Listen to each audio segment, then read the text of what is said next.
Pemerintah Arab Saudi kembali akan membuka ibadah umroh mulai 4 Oktober dengan pembatasan jumlah jemaah dan penerapan protokol kesehatan COVID-19.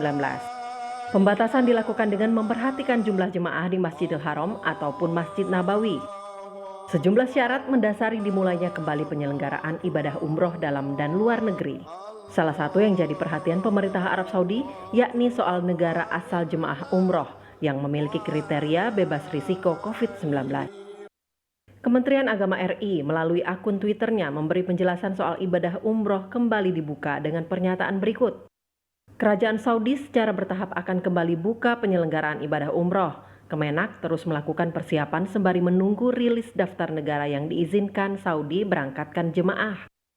Pelaksanaan ibadah umroh akan dibuka kembali melalui tahapan jumlah jemaah. Tahap pertama mulai 4 Oktober 2020 untuk 6.000 anggota jemaah atau setara dengan 30% kapasitas Masjidil Haram.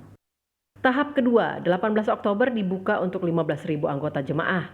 Sedangkan pada 1 November atau tahap 3, jumlah jemaah umroh per hari sebanyak 20.000 orang. Seluruh rangkaian ibadah umroh dilakukan dengan penerapan protokol kesehatan ketat. Pejabat diplomatik dan konsuler untuk fungsi sosial budaya KBRI Riyadh Muhammad Sahrul Murajab menyatakan pembukaan umroh oleh pemerintah Arab Saudi dilakukan bertahap dan menilik perkembangan pandemi COVID-19 di negara asal jemaah. Yang mana pembukaan itu akan dilakukan secara terbatas hanya kepada warga negara Arab Saudi dan juga warga negara asing yang sudah berada di Arab Saudi dengan batasan jumlah 30% dari total kapasitas Masjidil Haram di masa pandemi. Jadi kalau Masjidil Haram itu di masa normal memiliki kapasitas di atas 1 juta, tetapi di masa pandemi ini setelah diukur oleh pemerintah, mereka hanya membatasi maksimal hingga 20.000 jemaah saja. Jadi tanggal 4 Oktober luar Arab Saudi belum bisa ya Pak ya. Tahap kedua gimana Pak dan tahap ketiga? Lalu kapan jemaah yang di luar Arab Saudi bisa umroh di sana? Ya, jadi nanti setelah 4 Oktober yang dibatasi hanya untuk warga negara Saudi dan warga asing yang sudah berada di Arab Saudi. Kemudian tahap kedua, pemerintah Saudi akan membuka tahap berikutnya yaitu pada tanggal 18 Oktober 2020.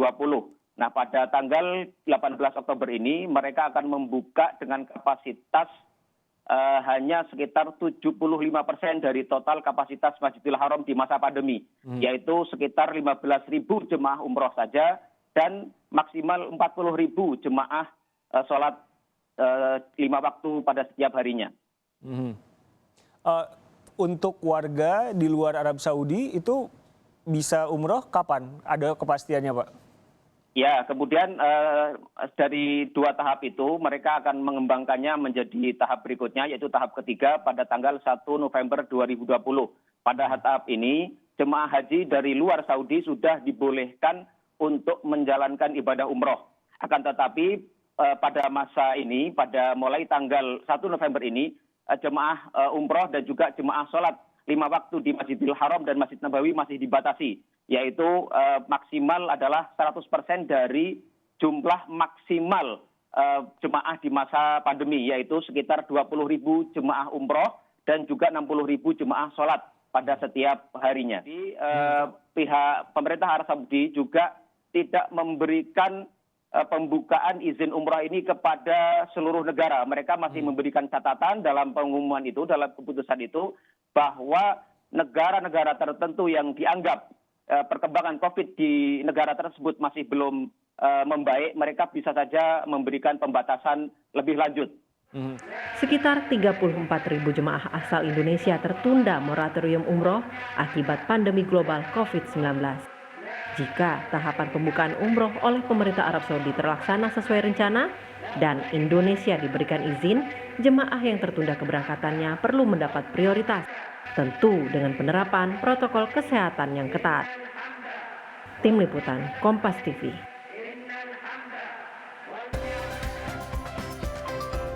Ya saudara, segera kita bahas rencana pembukaan ibadah umroh dari Kerajaan Arab Saudi ini. Sudah bergabung secara daring Direktur Bina Umroh dan Haji Khusus Kementerian Agama Republik Indonesia, ada Pak Arfi Hatim, Ketua Dewan Kehormatan Asosiasi Muslim Penyelenggara Haji dan Umroh Republik Indonesia atau Ampuri, Pak Imam Basori, serta Ketua Majelis Ulama Indonesia untuk bidang informasi dan komunikasi, Pak Masduki Baidlowi.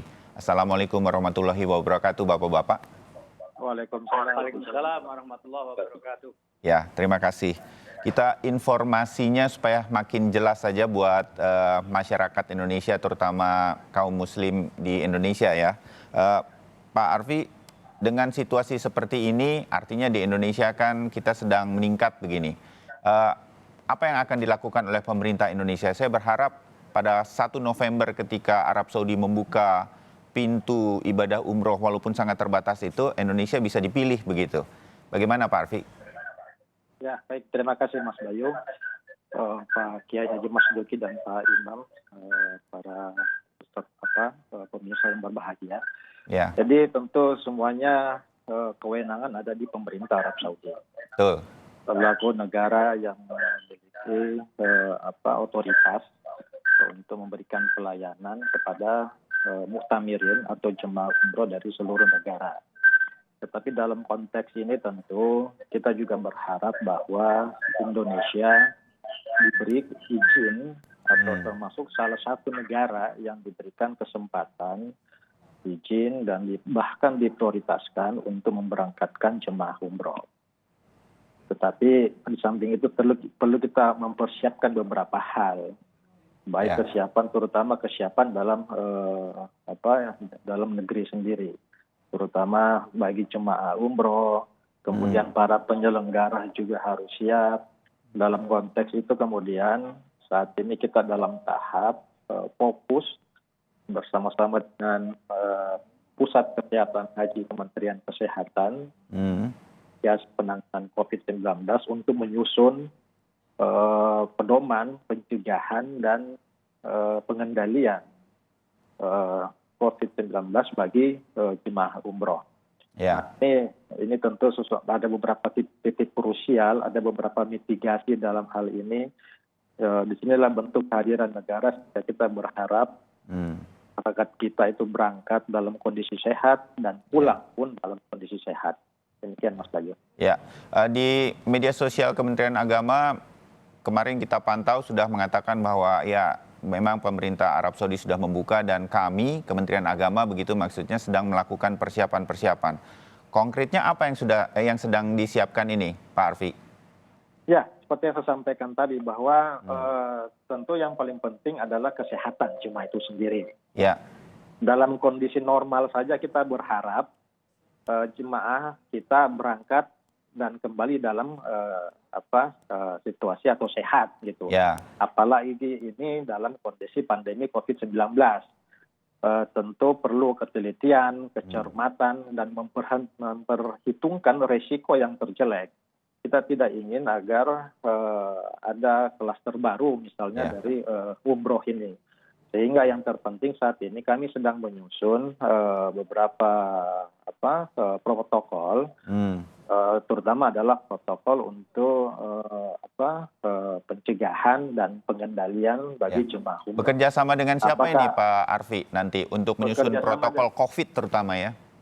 Ya, bekerja sama dengan Pusat Kesehatan Haji Kementerian Kesehatan dan Satgas Penanganan COVID-19 Nasional. Ya, ini sudah dilakukan untuk protokol COVID-nya atau belum? Artinya begini, kalau protokol COVID kan secara umum saja dari Satgas COVID pemerintah pusat yang diturunkan sampai provinsi dan kabupaten. Ini kan banyak jemaah yang usianya sudah di atas 60 tahun. Sementara untuk protokol masuk kantor saja diharapkan yang sudah berusia 45 tahun ke atas untuk work from home. Apakah ini juga akan diterapkan? Kalau begini nih, bagaimana kemudian situasi untuk jemaah haji Indonesia? Ini sampai dipikirkan ke sana, Pak Arfi? Pak, iya, karena untuk umroh dan haji kan punya karakteristik tersendiri ya. Ya. Melakukan perjalanan dan perjalanannya pun dalam jumlah yang masif cukup banyak. Nah, inilah perlu pengaturan-pengaturan. Perlu pembatasan-pembatasan. Ada beberapa kriteria yang sekarang sesungguhnya masih dalam pembahasan. Dan nanti pun kami akan bahas bersama dengan kawan-kawan dari asosiasi kemudian kementerian lembaga terkait lainnya, misalnya apakah kemudian ada kriteria pembatasan dari sisi umur, ya. Kemudian ada pembatasan bahwa tidak boleh mempunyai penyakit penyerta, kemudian dilakukan screening kesehatan, kemudian pelaksanaan PCR swab-nya berapa sebelum keberangkatan, perlu dilakukan karantina atau isolasi sebelum keberangkatan, bahkan setelah pulang untuk memastikan betul-betul jemaah itu dalam kondisi yang sehat, baik maupun kembali ke tanah air. Ya, jadi semua kemungkinan protokol COVID-19 ini sekarang sedang dibahas, sedang disusun. Nanti kita tunggu hasilnya, berarti begitu ya Pak Arfi ya? Ya, insya Allah dalam waktu dekat. Oke, saya ke Pak Imam sekarang. Salah satu asosiasi yang kemudian hadir kali ini dari beberapa asosiasi untuk travel, umroh, dan haji yang ada di Indonesia. Pak Imam, situasinya sebenarnya seperti apa sekarang? Di keanggotaan asosiasi para jemaah yang kemarin harus tertunda begitu, sudah mendengar ini atau belum? Dan apa kemudian? Apakah sudah mulai ada pertanyaan-pertanyaan Pak Imam? Baik, Assalamualaikum warahmatullahi wabarakatuh. Waalaikumsalam warahmatullahi wabarakatuh. Pak Kiai Mas Duki Baidoi maupun Bapak kami Pak Arfi Hatim yang saya hormati. Ya. Tentu sebagaimana yang ditanyakan oleh Kompas TV maksud saya, jamaah sudah mendengar dari berbagai informasi. Karena jamaah sekarang ini kan canggih-canggih. Betul. Melalui medsos, melalui TV, melalui berbagai macam yang dia cari tentang keinginannya. Nah, 7 bulan lamanya sudah dirindukan oleh jamaah umroh Indonesia untuk segera paling tidak mendapatkan informasi yang akurat sehingga dia bisa mempersiapkan diri untuk melakukan ibadah umroh ke Tanah Suci. Tentu ini sudah banyak yang bertanya-tanya kepada travel, bahkan bukan hanya bertanya tapi mendaftar. Mereka mendaftar untuk kapan saja, yang penting saya sudah terdaftar. Nah ini yang sudah banyak diterima oleh teman-teman penyelenggara haji dan umroh, khususnya memang di bidang umroh. Nah, tentu kami juga memberikan edukasi kepada masyarakat agar masyarakat lebih berhati-hati, lebih mawas diri, terutama menjaga kesehatan. Mengingat kondisi saat ini berbeda dengan kondisi-kondisi sebelumnya. Itu yang mungkin bisa saya sampaikan terkait dengan persiapan-persiapan. Teman-teman sudah sangat menunggu dengan situasi, dengan gembira, dengan riang gembira. Antusias ya Pak Imam ya, bisa dimengerti umat Islam di Indonesia. Tapi gini Pak Imam, sambil kita berbincang pagi hari ini, mudah-mudahan banyak juga yang menyaksikan Kompas TV hari ini atau pagi hari ini, bahwa sebenarnya ini masih akan ada pemilihan begitu. Belum diumumkan negara-negara mana yang nanti dibolehkan oleh pemerintah Arab Saudi. Mungkin hal-hal semacam ini penting juga asosiasi seperti Ampuri untuk menjaga antusias tersebut, dalam artian agar mereka mengerti bahwa belum tentu nih Indonesia dipilih. Kita tentu berharap karena jemaah Indonesia kan paling banyak setiap tahun. Nah, hal semacam ini apa sosialisasi ini kan saya melihatnya sosialisasi ini kan asosiasi seperti Ampuri menjadi perpanjangan tangan nanti dari pemerintah. Nah, ini apa yang kemudian saat ini diharapkan? Artinya seluruh stakeholder, Kementerian Agama akan ada pertemuankah begitu? Apa yang diharapkan oleh Pak Imam di Ampuri dan juga asosiasi yang lain supaya situasinya benar begitu? Baik. Kami sangat mengharapkan mendapatkan informasi ataupun kita ada diskusi dengan Kementerian Agama untuk menyikapi situasi, untuk menyikapi pelaksanaan ibadah umroh yang akan datang ke depan. Bagaimana kita bisa untuk menyikapinya. Sehingga kami bisa memberikan informasi kepada masyarakat yang berminat untuk melaksanakan ibadah umroh khususnya dalam waktu dekat ini, benar-benar bisa mempersiapkan diri. Pertama adalah memang proses-proses pengambilan visa maupun proses pelaksanaan ibadah umroh itu sendiri sangat berbeda dengan yang lalu. Nah, ini yang perlu diedukasi kepada masyarakat. Tentunya kami mengharap kepada Kementerian Agama yang hal ini, Kementerian Agama adalah mempunyai kepanjang tanganan sampai ke level bawah, bahkan sampai ke KUA kecamatan, bahkan sampai ke ke kelurahan itu kan punya, sehingga bisa memberikan informasi terkait kondisi persiapan sehingga jamaah umroh yang akan kita berangkatkan benar-benar pertama siap mental, kedua siap kesehatannya. Dan ini juga tentu perlu kami informasikan kepada seluruh masyarakat bahwa biaya-biaya umroh tentunya akan lebih naik daripada yang biasa. Kenapa? Ada unsur di situ asuransi kesehatan yang biasanya hanya asuransi kesehatan biasa, tetapi sekarang ini ada kemungkinan nanti akan timbul asuransi yang khusus mengenai pandemi. Karena memang protokol pandemik apabila orang itu terpapar berbeda sekali dengan protokol untuk untuk pengobatan kepada penyakit-penyakit yang biasa. Nah, ini tentu akan menjadi beban biaya bagi seluruh jamaah. Jadi yang akan kepinginnya kan travel tidak ingin menaikkan harga, tetapi asuransinya menaikkan karena ada situasi pandemi. Ini akan mempengaruhi harga. Begitu kira-kira yang mudah-mudahan masyarakat kemudian bisa memahami. Baik, saya ke Pak Kiai Mas Duki.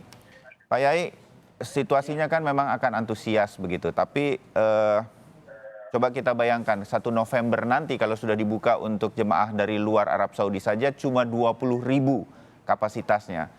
Ini bukan jumlah yang sangat banyak dan kalau melihat Indonesia sendiri kan pasti akan banyak sekali sebetulnya yang harus mengantri ke belakang kalau Indonesia dipilih begitu. Nah, Pak Kiai, apa yang MUI harus merasa harus benar-benar ada gitu semacam sosialisasi. Ini memang penantian yang panjang akibat pandemi COVID-19 bahwa jemaah di Indonesia harus bersabar. Pak Kiai. Ya, terima kasih. Assalamualaikum warahmatullahi wabarakatuh. Waalaikumsalam warahmatullahi. Gini Mas Bayu, kita mendengar berita ini ya harus dengan kehati-hatian. Gitu. Karena apa? Karena ya seperti yang sering dikatakan banyak orang, ini ngeri-ngeri sedap kondisinya. Ini ngeri-ngeri sedap. Kenapa ngeri-ngeri sedap? Ya karena memang ya kalau kita ngelihat ke negeri kita saat ini juga sedang puncak-puncaknya dari kondisi COVID ya, Pak Yai. COVID. Ya. Dan kalau kita ngelihat juga ke Arab Saudi, di sana juga belum reda, kasusnya juga masih tinggi, gitu ya. Jadi ada 3 aspek menurut saya yang perlu dihitung itu. Satu adalah aspek kesehatan, yang kedua itu adalah aspek ibadah yang tadi sudah dibahas bahwa ada kerinduan yang luar biasa. Jadi, kalau dalam istilah sufi itu kita pakai itu ada ar-roja ya. Ar-roja wal khauf gitu ya. Ar-roja itu berharap-harap, cemas di mana kapan kita bisa beribadah gitu kan. Tapi kan juga ada ketakutan kita dengan kondisi baik di negara kita ataupun di negara Arab Saudi. Saya kira Arab Saudi sudah menerapkan sebuah sistem protokol yang cukup ketat dan bertahap ya. Tadi sudah dijelaskan demikian oleh teman kita yang di Jeddah ya. Tentang bagaimana prosedur itu. Tetapi Mas, menurut saya ya Mas Bayu ya, aspek yang terkait dengan apakah itu aspek ekonomi, aspek kesehatan, dan aspek ibadah itu harus kita hitung secara matang semuanya. Kalau tadi Mas Imam ya, itu sudah demikian gembira. Belum tentu juga menurut saya Arab Saudi menghitung kita. Karena kondisi kita juga masih sangat parah ya kondisi pandemi ini di negara kita saat ini. Itu satu contoh misalnya seperti itu. Dan tadi sudah sangat bagus ya digambarkan oleh Mas Arfi Hatim tentang bagaimana agar diseleksi ketat terlebih dahulu, misalnya dari segi umur terutama, misalnya yang harus kita persiapkan sedemikian rupa. Lalu tidak ada penyakit penyerta, itu juga salah satu aspek yang sangat penting ya oleh Kementerian Agama dipersiapkan secara matang. Dan itu saya kira bagus. Cuma memang kita jangan terlalu berharap jauh karena ya tahapan yang akan diberikan oleh Arab Saudi itu belum tentu pada kita. Nah, kalaupun pada kita, saya kira ya alhamdulillah mungkin bisa diseleksi. Nah, siapa saja yang akan mengikuti ibadah ini karena begitu sudah lama. Mungkin yang muda-muda bagus ya. Cuma apakah teman-teman yang muda-muda juga juga tidak merasa khawatir dengan kondisi seperti sekarang. Ya, Itu juga karena di Arab Saudinya juga bukan berarti tidak ada COVID-19 kan begitu. Betul, ya Pak Yai ya? Masih tinggi. Pada tanggal 22 September itu di Arab Saudi kasusnya masih 336.000 lebih kasusnya di sana. Jadi masih besar di sana kasusnya. Jadi saya kira Arab Saudi kenapa sesegera mungkin dia melakukan, juga ada tekanan ekonomi juga. Karena seluruh dunia saat ini itu menghadapi persoalan ekonomi terkait dengan COVID-19. Jadi ini ada faktor-faktor yang mesti kita hitung secara ekonomi itu. Jadi secara ekonomi seperti itu, tapi juga yang paling pokok itu yang ini kan hifdzul mal namanya kalau dalam Maqasidus Syariah itu hifdzul mal, aspek ekonomi. Tapi yang terpenting itu adalah hifdzun nafas. Jadi kita harus menjaga kesehatan dan kejiwaan kita supaya selamat. Saya kira seperti itu. Untuk ibadah, hifdzuddinnya itu ibadah kan. Nah, kita mau beribadah oke. Aspek ekonominya saya kira Mas Imam oke, ya. Tetapi yang terpenting itu adalah aspek kesehatannya. Nafas itu harus kita jaga bersama-sama. Nah, 3 aspek inilah yang saya kira harus kita hitung bersama-sama, sehingga dengan demikian kalau kemudian akhirnya pemerintah mengambil sebuah kebijakan dan dengan takdir Allah juga misalnya Arab Saudi akan memilih kita sebagai salah satu negara, maka manajemen itu sudah disiapkan sedemikian rupa, pengaturannya sedemikian rupa, tingkat umur dan segala macam itu harus sudah matang kita pikirkan dan kita rancang perencanaannya sehingga semuanya bisa berjalan sesuai dengan manajemen yang baik. Kira-kira seperti itu. Menarik Pak Kiai. Saya tutup bagian pertama ini di sini dari pernyataan Pak Kiai bahwa kita jadikan saja ini momentum untuk bersiap bagi pemerintah Indonesia. Kita memang belum tentu dipilih oleh pemerintah Arab Saudi untuk bisa memberangkatkan jemaah untuk umroh pada 1 November. Tapi kita bersiap. Andai kata kita dipilih atau kapanpun kita dipilih, kita sudah siap dengan caranya, SOP-nya, segala sesuatunya, jemaah yang akan diberangkatkan. Nah, kira-kira itu. Saya akan perdalam ini setelah jeda. Tetap bersama kami.